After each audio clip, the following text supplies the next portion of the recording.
What's good, y'all? Anthony Cordova here, and we are back. I am currently on the road, headed to the shop, running a little bit late, or actually a lot late. I was doing some updates on my computer this morning with some software that I purchased, and it took me forever, the computer, and I didn't want to stop it. The computer was just taking forever, and I had to figure out some stuff, so hence me being late. But we're on the way to the shop, just dropped off my invoice. For those of you that don't know, I do not currently have a shop. I closed my shop last August, and was it last August? Yeah, last August I closed my shop, and I am currently freelancing for one of my previous clients, and the cars that you see that I'm working on are all his. So I am not currently taking any work in. I know people reach out to me and ask me if I have time to work on cars or whatever, on other projects. And that's one thing that I won't do, is start another project while I got another huge project going on already. I completely learned my lesson on that. When I did have my shop, I had way too many irons in the fire, and a lot of stuff didn't get done. I had a lot of people mad at me, and call it bad business, call it poor management, which you can call it a lot of stuff. But I learned my lesson on that, and I'll never do that again. I do one car at a time. I might do a little spot repair on the side, or like even right now I'm doing some work on one of my own cars at home, but I just kind of peck at those a couple hours at a time on the weekends, or when I do have free time on the weekends.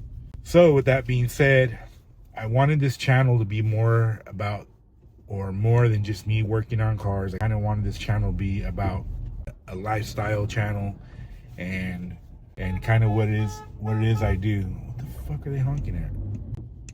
What it is that I do, or about my life in general.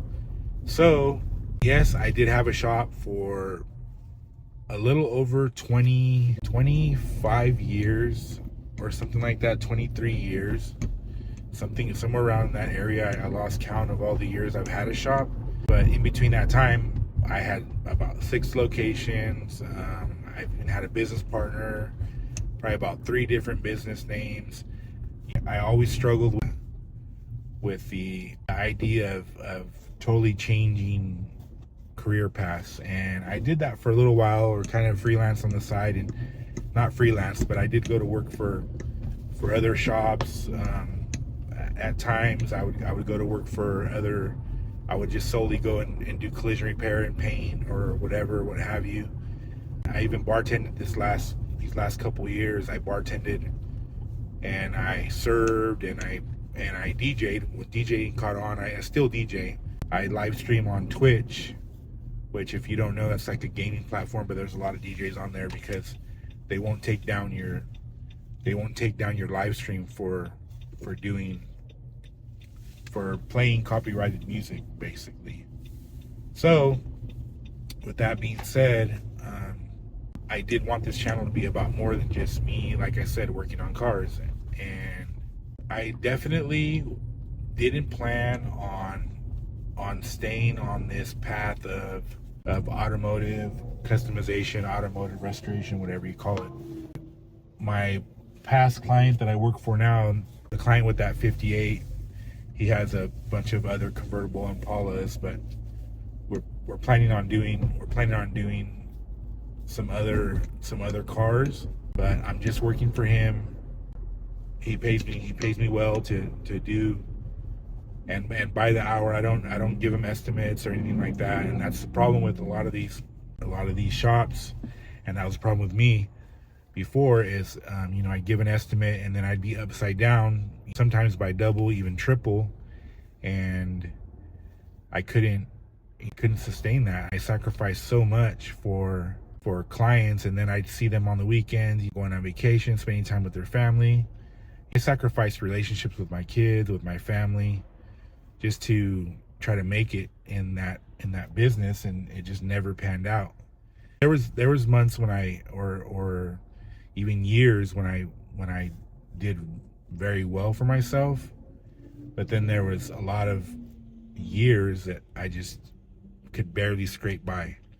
And I think me sticking to just doing restorations, I did a little bit of insurance work here and there, but doing restorations and custom paint, it just, you get people that aren't really prepared for what it costs to do the actual work. So they don't really know what it takes to do the actual work and to get it done.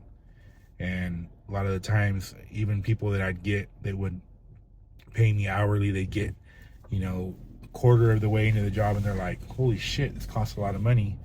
And I'm like, yeah, I try to tell you, that's why I don't really give estimates per se. I have done before because obviously you get desperate, and I think a lot of shops get a bad reputation, and I'm sure my reputation isn't stellar.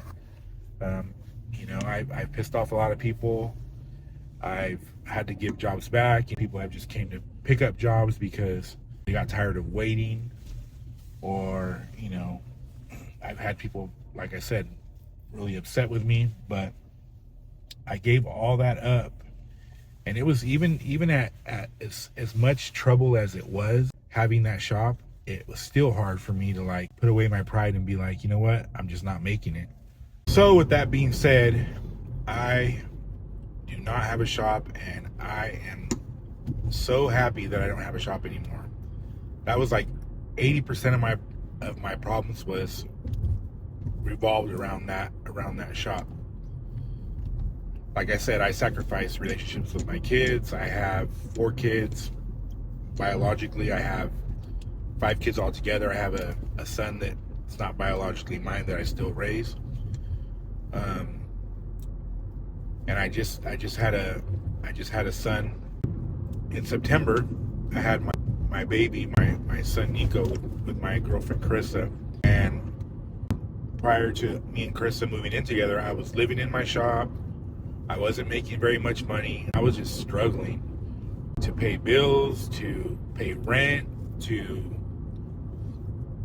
even eat sometimes. You know, like the last probably 3 years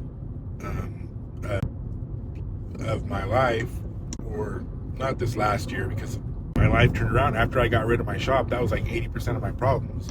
After I got rid of my shop and started working for my client that I freelance for, you know, my life just kind of turned around. I have a nice place to live now. You know, I have a girlfriend that basically, you know, loves and takes care of me, and she takes care of my son, and I'm grateful. I'm grateful that I finally, after 20 something years, opened my eyes and realized that I wasn't making it. I just couldn't make it. This is a hard industry to be in when you're not like, and you know, I hate the saying like, oh, we're in this area. I live in Modesto, California. Most of my businesses were in Modesto, California, and in Central Valley, California.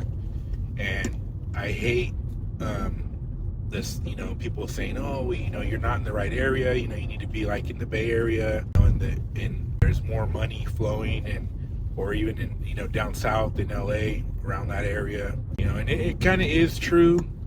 I mean, I think you can kind of make it anywhere. There are shops out here that are still doing restorations, but, you know, they're charging 40 and 50 grand just to do bodywork and paint, you know, where people think it costs, you know, 10,000, 15,000, 20,000. It's just not the case anymore. You know, I've done a lot of jobs for, you know, under 20 grand, you know, and at the end of the day, I mean, all I got to show for it was, hey, I did a car, you know, look at this car that I did. But, you know, now I don't give estimates. I charge by the hour. You know, I charge a decent rate to my client right now. If I had to do job for anybody else outside of me, he provides a location. I provide the tools. I provide the work. I don't have anybody help me currently, you know, maybe in the future, but I'm doing everything myself. And I mean, it's working out. You know, he pays me well. I'm not going to say exactly how much, but, you know, I don't have to pay rent. You know, like I said, he provides a location, and it works out. I just go in, I punch a clock, or I let him know how many hours I worked, and he pays me. And anything that I get, I'm reimbursed for. Obviously, some like mainly my tools, and we haven't really worked out all that as far as specifics, because there's one day when I'm not going to want to do this anymore. I didn't want to do it when I started working for him. I was considering completely changing careers. I actually was a resident DJ at a nightclub slash lounge slash bar in Modesto for a little over a year and a half, and I considered pursuing music full time. I have a studio at home studio where I do all my video editing, but since YouTube has kind of like, I wouldn't say taken off, but it's getting some traction, I've kind of put my music career on the back burner. So and obviously I have to make a living, so I'm still doing the cars full time. But whenever he first hit me about doing cars for him solely, and coming working at one of his locations, he has commercial property, and he put me up in one of his shops. I was ready to be out of this career. I mean, I was burnt out, like no money, no time to spend, no time to spend with my kids. I regret, having so much pride and not realizing, 10 years earlier, freaking 20 years earlier, that I wasn't making it. I mean, like I said, there were some good years or months or whatever. I had employees and all that stuff, and I mean, I reaped. I wouldn't say I reaped the benefits, but there was some fun times. Going to car shows and having show cars that would show, and winning awards. That stuff's all fun, but it doesn't pay the bills, and it doesn't pay you to do any of that. It's fun, it's cool, when you're young, I guess, and you don't have a family to support.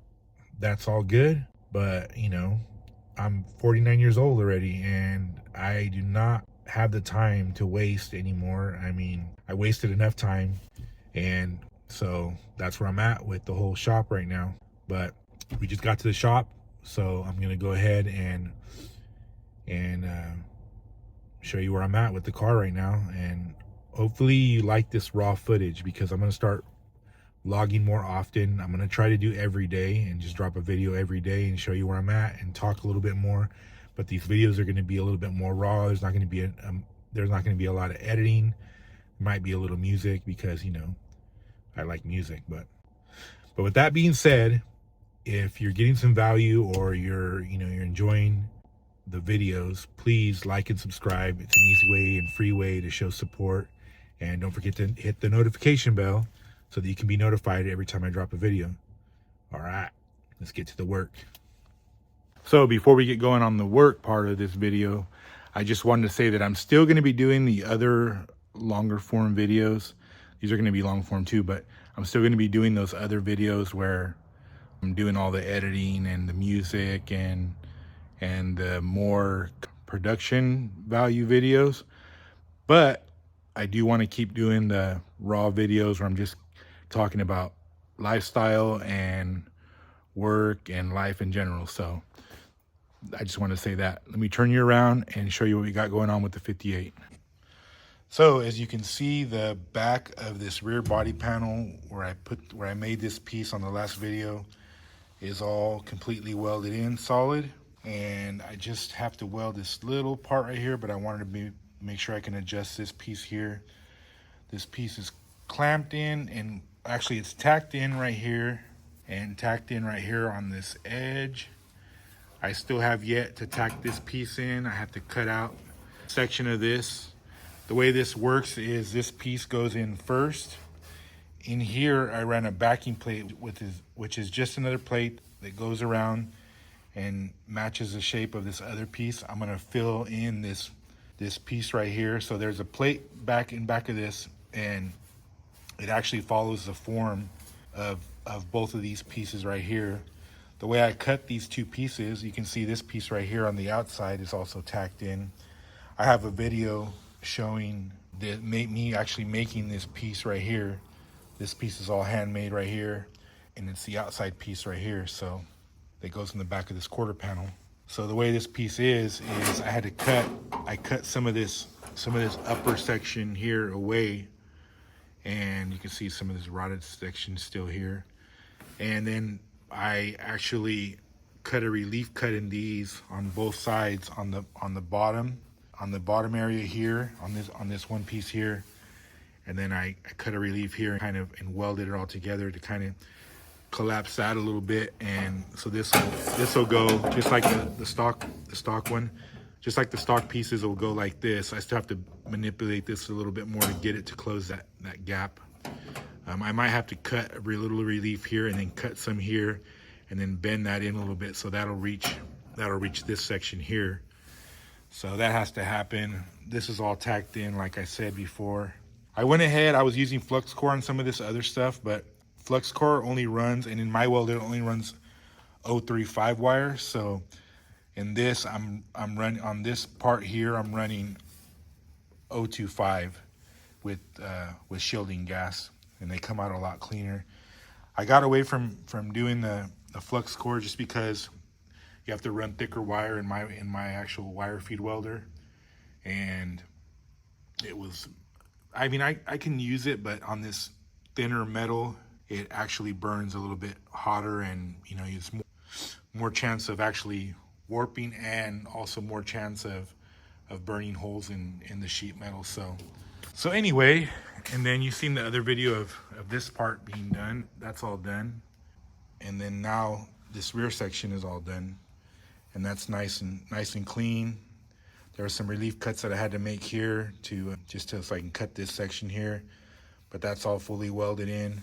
If you look underneath, there's some holes, and those are all plug welded to the frame of this trunk. So that's where we're at right now.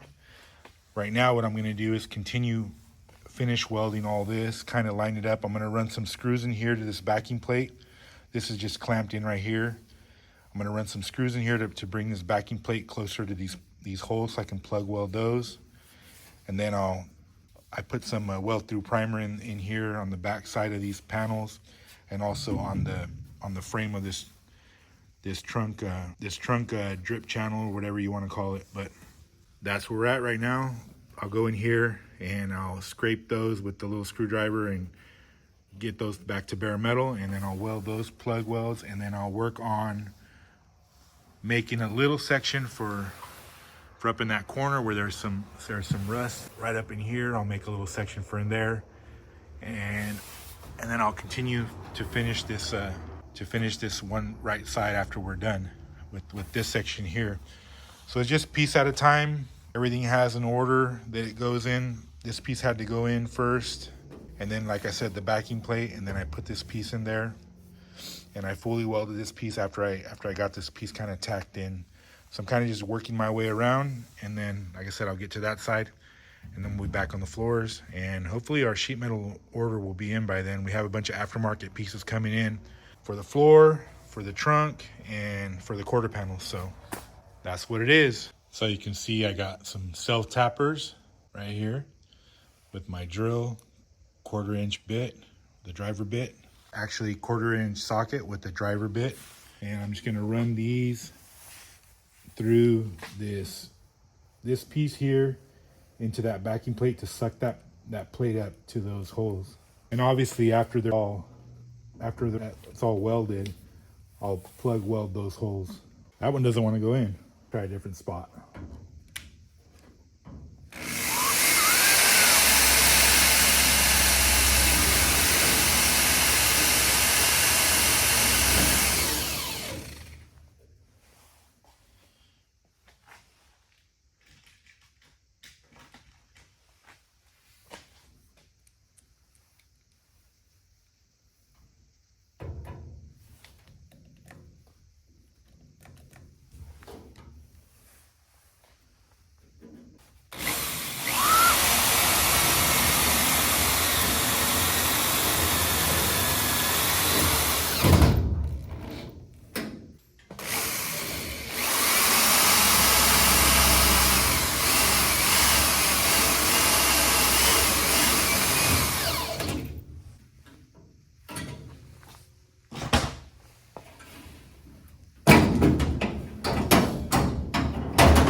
So I feel like it can get a little closer. So I'm just gonna go in here and hammer around a little bit.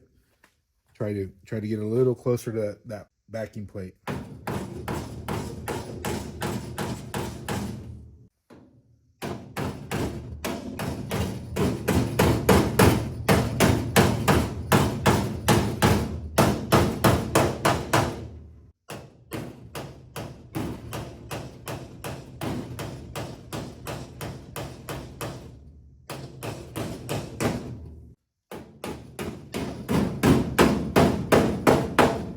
Now I'm just gonna kind of go through and tighten these by hand so it doesn't strip. This one's already kind of stripped.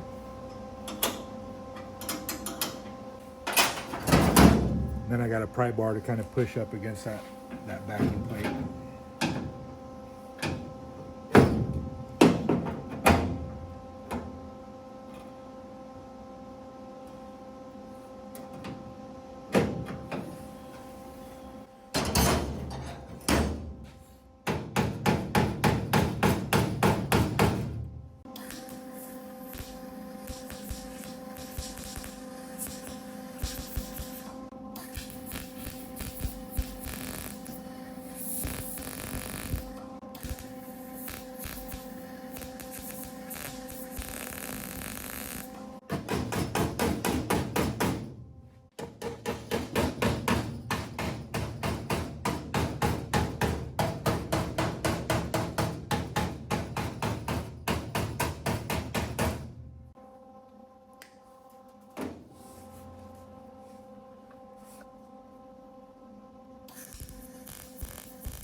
So what I'm doing when I'm hammering is I'm welding where it's more level from both panels, and then I'm hammering where it needs to go up or down on either panel. And then of course I'm cutting my wire. You don't want that piece of molten metal, that little ball on the end of your wire. You want a nice clean wire when you start welding. That way it contacts and sparks or ignites right away.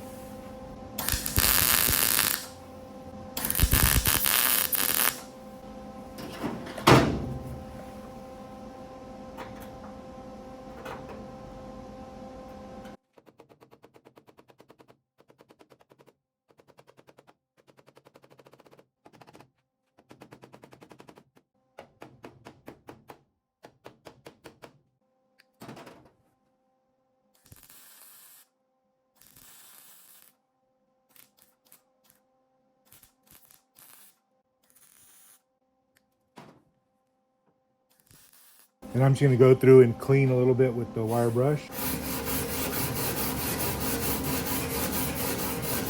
before I continue. And now I can take my self tappers out.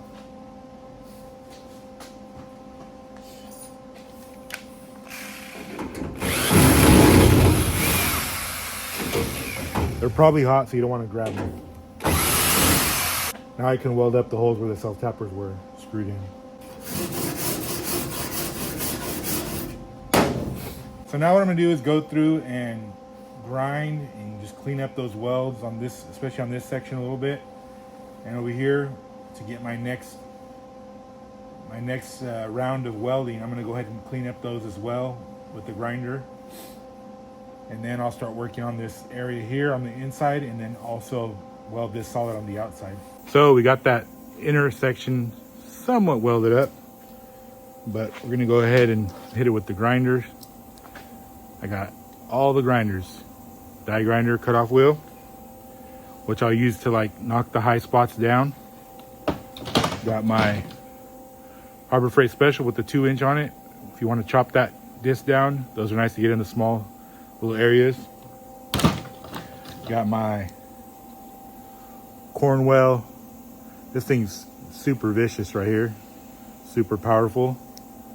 Got the 3-inch disc on that with the roll lock. And my other Harbor Freight high dollar special from Harbor Freight. Bauer. Got a 3M belt sanding disc on there. I don't know if you call that a disc. That's not a disc. Belt sanding belt. So I'll go in there right now with the, probably use a variety of everything. But it's always good to have all these to do the job. Then of course I got my Makita 4-inch, and then my Ryobi electric 4.5-inch.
So I'll give you a close-up real quick. I still got to go through here and do another round and fill in all those voids right there.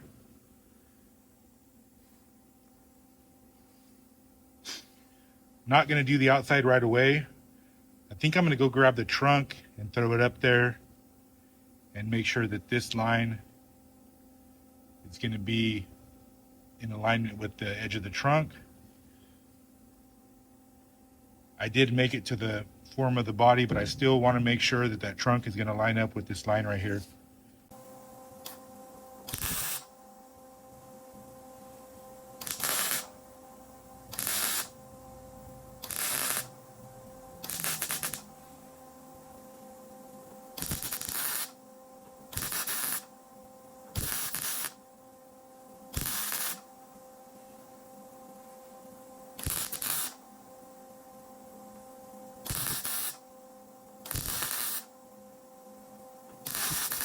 So it's important to let this thing cool down before I keep welding, going back and forth, back and forth. I'm just skip welding it. But it's very important to let it cool down so you're not warping everything out the outside over here. It's already pretty hot. You can see the heat signature is getting pretty wide right there. Just make sure you let it cool down a little bit. I'm gonna go in here and prep all these plug welds right now. Can also get in there with my 1/8" screwdriver and just kind of scrape around.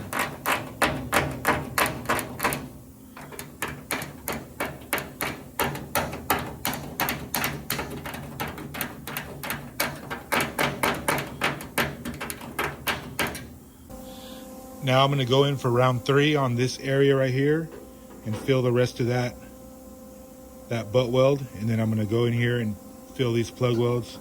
I kind of hammered around and got this thing laid flat against this other piece here where it joins here in that factory seam.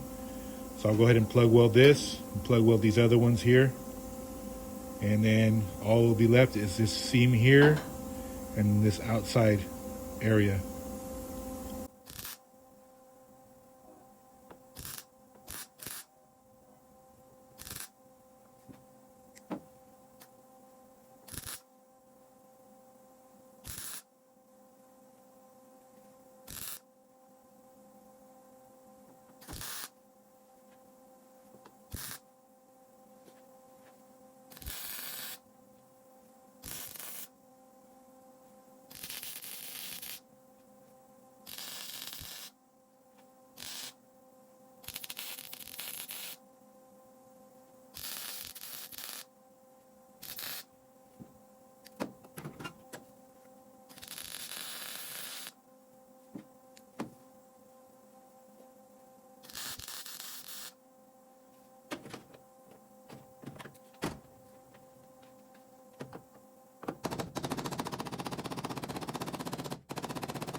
So this area right here, except for right here where I'm gonna relief cut a little bit and bring this in so I could make that other piece that goes here reach this edge right here, is fully welded from here to there.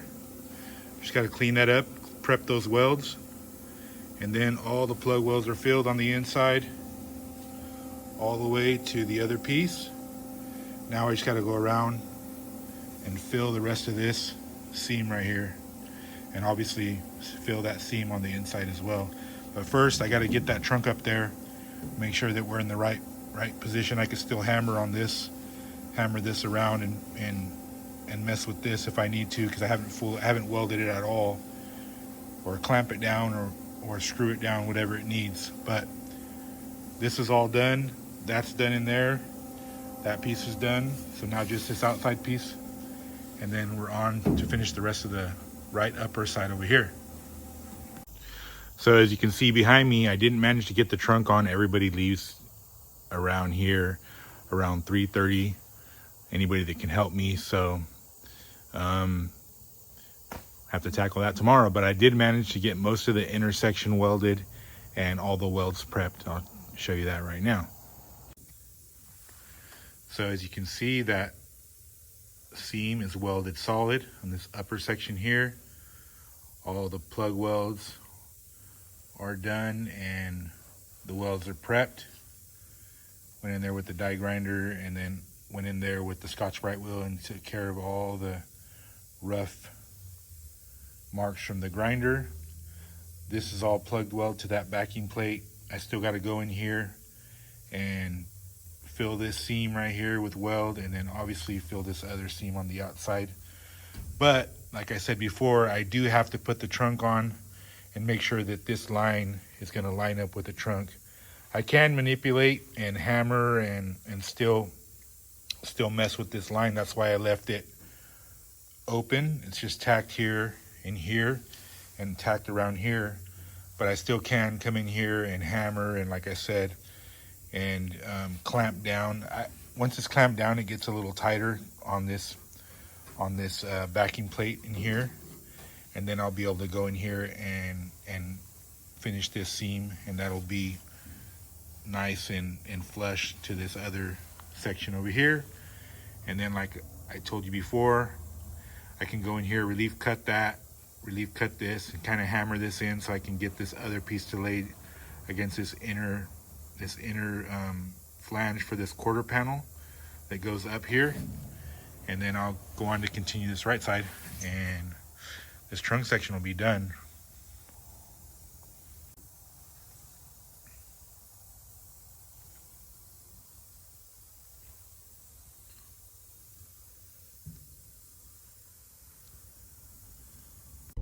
So we're done for the day, and I gotta try to make it to the bank in Modesto before it closes. I got about 40 minutes. Hopefully traffic's not too bad. So like I was saying before, I closed my shop in August, and I came to work for my associate, my friend, and I am currently just working on his projects only. I don't know, well, I know that he's got about 4 or 5 cars for me to do, but I don't know how long that's gonna take.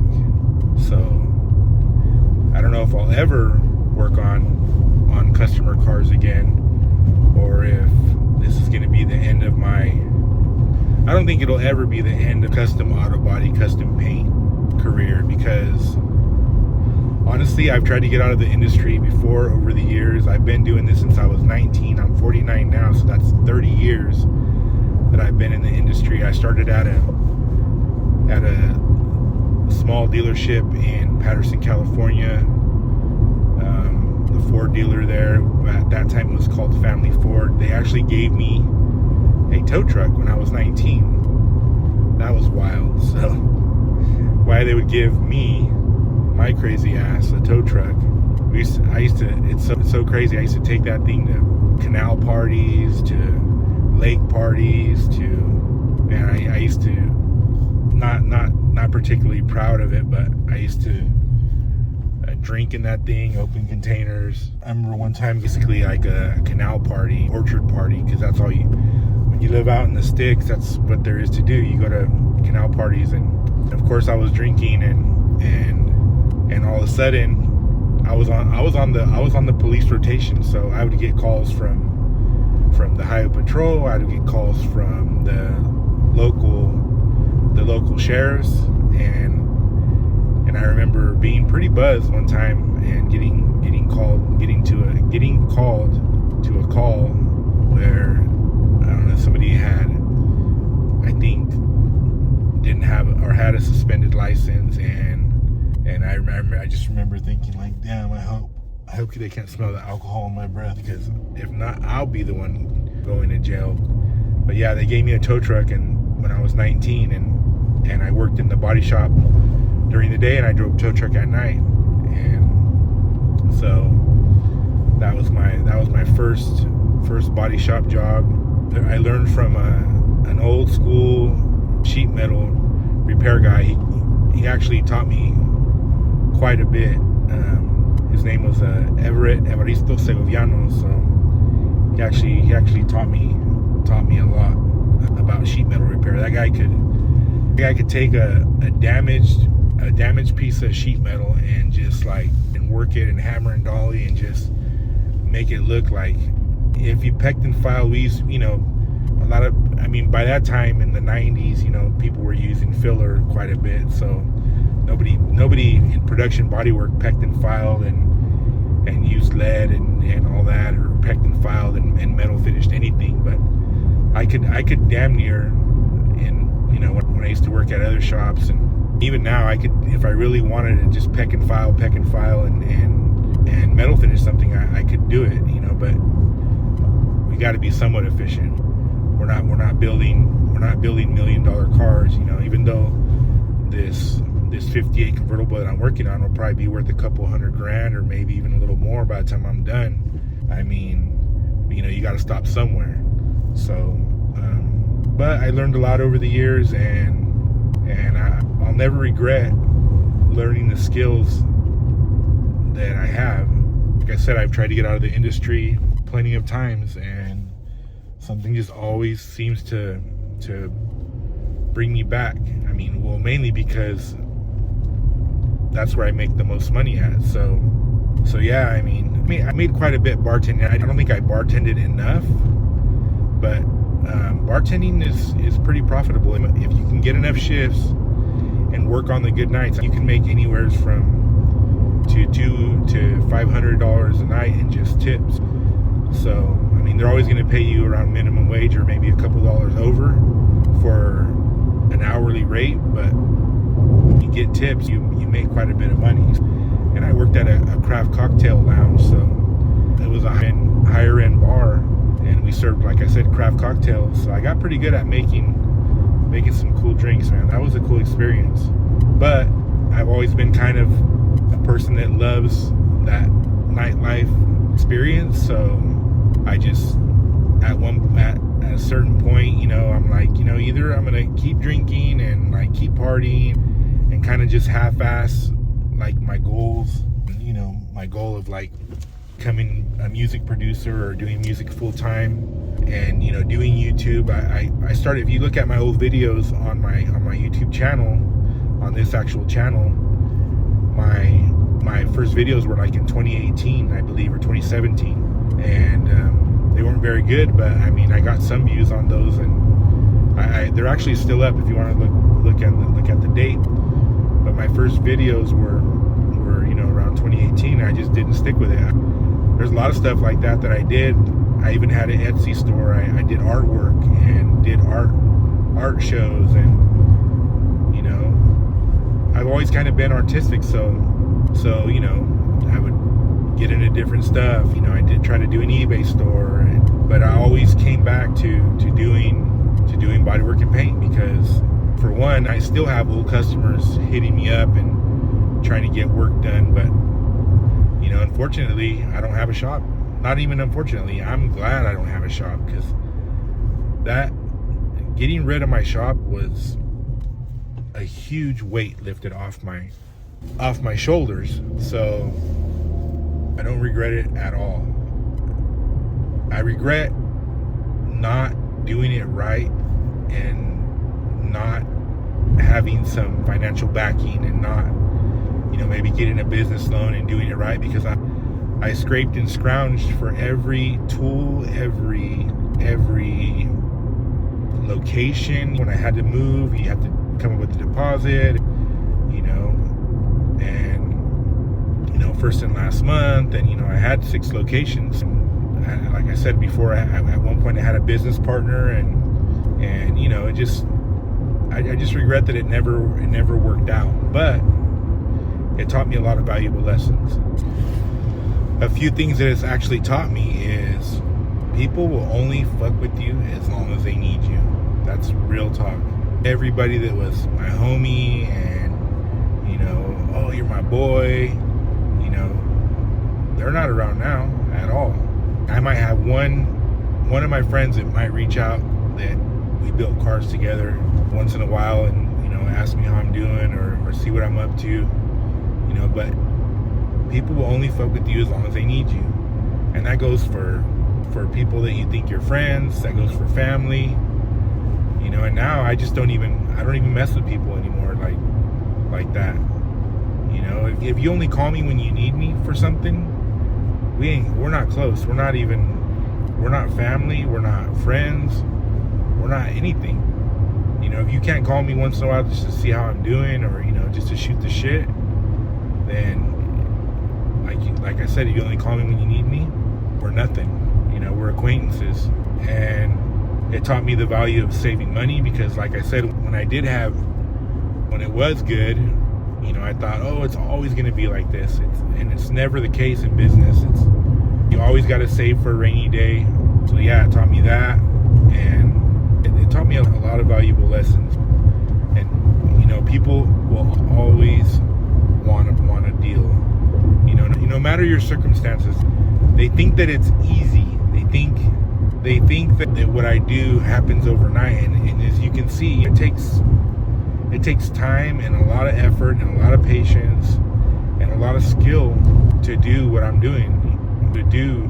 The thing is, on bodywork and paint, or custom metal fabrication, whatever, it might take you all day to do one little thing. and it looks like nothing's happening. And when people come and, want to see progress on their car, and they're like, what did you do? Why did this or that? And they're thinking like, well, that shouldn't have taken that long. But in actuality, it took me all day. So yeah, I mean, it is what it is, I mean, if you're going to be in this game, or if you want a car done by anybody, obviously I can't do it, but if you want a car done by somebody, you got to understand that, especially on these old cars, on these classic cars, one little thing can take multiple days. So you have to have patience. You have to have, this game of doing these custom cars, it isn't for people that don't have money, or that are trying to hustle their way through it, or whatever. This is a very expensive hobby. So if you think you're gonna, the only people that I know that can do these things on a smaller budget, not even a small budget, because most cars will be 40 or 50 grand just in parts to do a whole restoration, and that's doing it on the cheaper side. So if you think you're gonna, get a whole car done for 20 grand, 30 grand, I mean, you're gonna do most of the work, and that car is probably already gonna be mostly done. You're buying some parts. The roller, it's a driver, and you're just upgrading it. But if you think you're gonna build a whole car for 20 grand or 10 grand or whatever, it's just not gonna happen. Everybody's looking for an angle. Everybody wants a deal, and it's usually, and that's another thing, it's usually the people that want a deal, or that kind of, want to haggle on the price, that are the most pickiest people. They'll come in and they'll be like, and it's common, you get these people, well, I don't want a show car, I just want this and that, and then it's like, well, you get done with the car, and that's a famous saying in this industry. People come to bring you a car, I don't want a show car, I just want a nice driver. I might show it once in a while, or then it changes, so I might show it once in a while, and then when you get done, and I'm the dumb one, I give way more. Now, I wouldn't even say I'm dumb, but there's guys out there that I know that when you say a price, and they do a job for you, they stick to that price. And I've seen guys, because they call me up after. I had a guy call me the other day that I know, and there's another shop out there that does those quick jobs, and he was complaining that, oh, well, he didn't do this, and he left that, and this is under the paint, and you covered it with some pinstriping, and I'm thinking to myself, well, I know who painted this car, and he gives you what you pay for. Whereas like me, I would go upside down, inside out, and lose my ass on a job just to please myself, not even the customer, when I should have just been giving them what they paid for. But I learned my lesson. Now, if you're not paying me an hourly wage, whatever the set wage is that we decide on, I'm gonna give you what you pay for. And I won't even bid a job anymore. You can't call me and ask me what a job's gonna cost, because I'll just tell you, hey, I don't know. Without tearing it down and looking at it, I can't even give you a ballpark figure. So that's just the way it is. So like I said, lesson learned. But with that being said, I'm running out of daylight, so I'll catch you on the next one.